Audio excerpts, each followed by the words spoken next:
नमस्कार। हिंदी युवक भारती 12वीं कक्षा की इस वीडियो में आपका सभी छात्रगणों का सहर्ष स्वागत है। तो आपने पहले वीडियो में हमने ये देखा कि इस हिंदी युवक भारती पाठ्य पुस्तक का मुख्य पृष्ठ और मूल पृष्ठ के बारे में चर्चा की। उसका उद्देश्य क्या है हमने देख लिया, अध्ययन किया, समझ कर ले लिया आपने। उसके बाद वो मूल्यांकन के दृष्टि से किस प्रकार 5 भागों में वो विभाजित हो चुका है, उसका भी मैंने आपको अच्छी तरह से आपको समझा कर देने का प्रयास किया है। आप समझ चुके हैं। जो पहली रचना जो है नवनिर्माण त्रिलोचन जी की आशावादी, ये रचना किस प्रकार हमें आशादायी बनाती है, प्रेरणादायी बनाती है, हमारा आत्मविश्वास किस प्रकार बढ़ाती है और समय के साथ साथ हमें किस प्रकार हमारे विचार आचरण में बदलाव लाना है, समाज में नई निर्मिति, नव उपक्रम कैसे लाने हैं, उसके बारे में यहाँ विचार रखे हैं। और आप भी नव विचार से यहाँ आ गए हैं। देखिए अभी नव निर्माण यानी कि अभी हम व्हाट्सएप वीडियो द्वारा, ऑडियो द्वारा, पीडीएफ द्वारा हम अप्रत्यक्ष रूप में, संजाल के रूप में यानी कि इंटरनेट के माध्यम से नव विचार से, नव निर्मित से हमने जो कुछ समय के साथ साथ हमने स्वीकार किया है और ऑनलाइन हम अध्यापन कर रहे हैं, एक नव निर्मित ही है। और वही निराला जी इस रचना के माध्यम से कहना चाहते हैं कि समय के साथ साथ समाज की भी निर्मित उस पर करनी चाहिए। एक आशावादी चतुष्पदी के साथ साथ आपने उसका स्वाध्याय मैंने आपको जो पीडीएफ द्वारा, व्हाट्सएप द्वारा मैंने आपको भेज दिया था, उसमें आपने अच्छी तरह से स्वहस्ताक्षर में आपने, मुझे बहुत खुशी हो गई है कि मेरे होनहार इस छात्रों ने अच्छी तरह स्वाध्याय छुड़ा कर भी दे दिया है। मैंने वो उस नावों के साथ उनका धन्यवाद भी दिया है। मुझे बहुत अच्छा लगा कि आप अच्छी तरह से, आपको चतुष्पदी आपको समझ में आ गई है, ये आपके स्वाध्याय से ही पता चलता है। तो आइए अभी जो दूसरी रचना जो हम देखने वाले हैं, निराला भाई, इस विधा को संस्मरण कहते हैं। महादेव वर्मा जी की रचना हम देखने वाले हैं।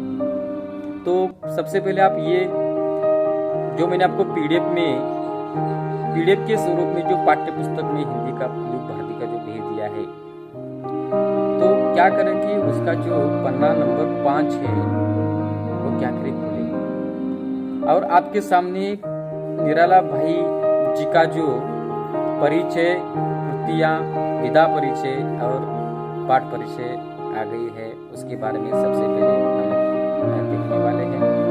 तो इस निराला भाई के जो रचनाकार महादेव वर्मा जी जो है, उनका परिचय हम यहाँ करने वाले हैं।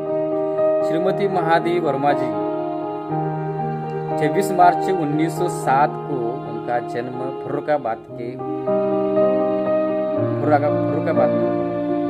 उत्तर प्रदेश में फर्रुखाबाद जो गांव है उसमें उनका जन्म हुआ। हिंदी साहित्य जगत में वो चर्चित प्रतिभाशाली कवित्री के रूप में प्रतिष्ठित है। महादेव वर्मा जी इतने सिद्धस्त कवित्री के रूप में जानी जाती है, उतने ही सफल गद्यकार के रूप में वो क्या है,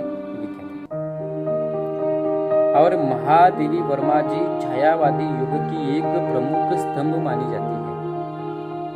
उनके लिखे रेखा चित्र काव्य सौंदर्य के अनुभूति तो कराते ही हैं, साथ साथ सामाजिक स्थितियों पर चोट भी करते हैं। इसलिए काव्यात्मक रेखा चित्र हमारे मन पर अमिट प्रभाव अंकित कर जाते हैं। कवि निराला ने भी हिंदी साहित्य के मंदिर की सरस्वती ही महादेव वर्मा जी को कहा और अनेक आलोचकों ने, साहित्यकारों ने आधुनिक मीरा की उपाधि उन्हें प्रदान की है। हिंदी साहित्य में महादेव वर्मा जी का इतना बड़ा महत्व है क्योंकि उनके साहित्य से समाज को उजागर करने का प्रयास उनके साहित्य ने किया। तो अभी उनकी जो रचनाएं हैं, देखो कौन सी प्रकार की है उनकी जो लिखी रचना, रश्मि, नेहा, निर्जा, दीपशिखा, संध्या गीत, यामा, अतीत के चलचित्र, मेरा परिवार, स्मृति की रेखाएं, श्रृंखली की कड़िया, साहित्यकार की आस्था आदि उनकी रचनाएं क्या है। और अभी पाठ्य परिचय यानी कि विधा जो है, संस्मरण उसे कहते हैं। उस विधा को संस्मरण किसे कहते हैं? इस शब्द को विभाजित किया तो संस्मरण यानी कि अच्छा स्मरण हर एक व्यक्ति के जीवन में किसी भी एक व्यक्ति के स्वाभाविक गुणों से अथवा उनके उस व्यक्ति के संबंध में घटित प्रसंगों को जो हम प्रसंगों से प्रभावित होते हैं और उन शब्दों के रूप में उन यादों को लिखते हैं, शब्दबद्ध करते हैं, तो उस रचना को, उस विधा को संस्मरण कहते हैं। देखिए भी इस महादेव वर्मा जी ने इस निराला भाई साहित्यकार को उनकी निराला भाई के अनेक प्रकार के कार्य से प्रभावित होते हुए उनकी यादों को शब्दांकित करके आपके सामने रखने का प्रयास किया है। इस पाठ से हम क्या लेने वाले हैं? इस पाठ का परिचय से हम क्या करेंगे देखने वाले हैं। निराला हिंदी साहित्य में छायावादी कवि और क्रांतिकारी व्यक्तित्व के रूप में निराला जी को जाना जाता है। वे आजीवन पकड़ बनाने की स्पष्ट वक्ता थे। निर्धनता में जीवन यापन करते रहे तथा दूसरों के आर्थिक दुखों का बोझ स्वयं ढोते रहे। किसी को पैसे की जरूरत है, आर्थिक सहायता की जरूरत है, तो क्या करते थे कि स्वयं उन्हें सहायता करने का प्रयास जीवन के मरते दम तक इस निराला जी ने वो कार्य किया है। उनका भी उन्हें वो यादें जो है इस संस्मरण में आने वाली। परिवार के साथ यानी कि वियोगी रहा और परिवार के वियोग के कारण वो दुख में किस प्रकार डूबे रहे, उसका भी इस यादों का यहाँ जिक्र किया है इस महादेव वर्मा जी ने। और अतिथि देवो भव, अतिथि को इतना अपनापन से वो क्या करते थे, अतिथि के प्रति पेश आते थे। आपको मालूम है कि मैंने आपको 11 में बार बार बता दिया है कि हमारे भारतीय संस्कृति में अतिथि देवो भव यानी अतिथि ही हमारा परमेश्वर होता है और उनकी सेवा किस प्रकार लोग करते हैं।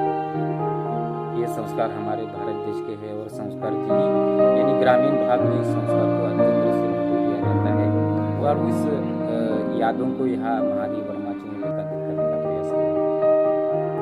उसके साथ साथ समकालीन रचनाकारों के प्रति समकालीन साहित्यकार जो है यानी कि जिस प्रकार आपके क्लासमेट होते हैं उसी प्रकार निराला भाई के जो भी समकालीन उनके उम्र के, उनके विचार के जो अनेक प्रकार के रचनाकार थे उनके प्रति वो किस प्रकार संवेदनशील थे।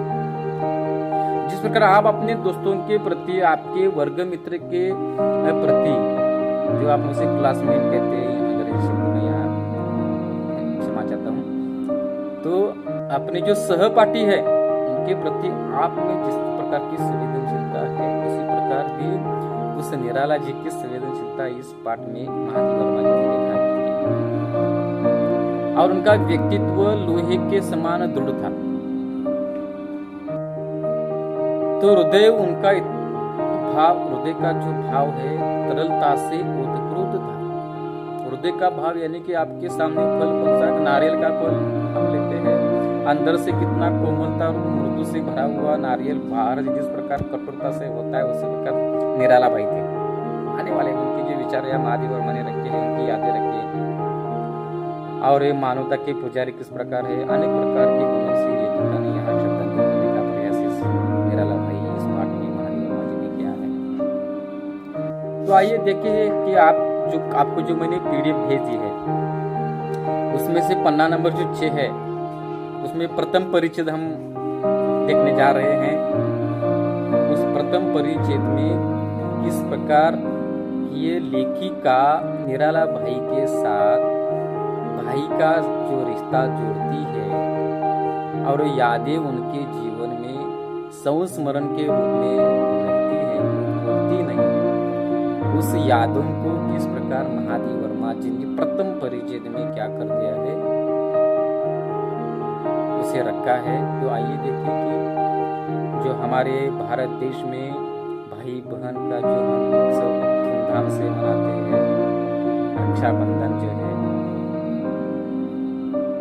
उसी प्रकार ये भी महादेव वर्मा जी इस निराला भाई के साथ जो रिश्ता भाई बहन का जो यहाँ निर्मित करती है, रखती है। आइए देखिए उस परिचय में हम क्या करेंगे, परिचय पढ़ते पढ़ते उसका हम आपको उदाहरण